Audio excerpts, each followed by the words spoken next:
السلام عليكم ورحمة الله وبركاته. وكلاكيت رابع مرة عشان لولي عمالة تعمل حركات، فبقفله واصور. ميزانية ال200 جنيه، تمام، في خلال الاسبوع. وانت شطارتك اسبوع وشوية كمان، انت وشطارتك او انت واستخدامك.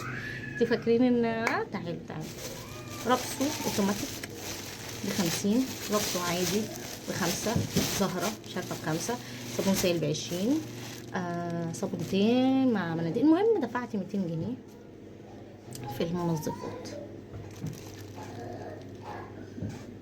تهزري معانا؟ مهزر، ايه المشكله؟ مهزر. انتوا عايزين مثلا توفروا او كده، كله في الاسبوع كله مره واحده فراخ او لحمه، والباقي بقى قضوها مثلا ايه، ممكن بروتين بقى نباتي، وشويه مثلا عادي البيض برضو بيغني كده.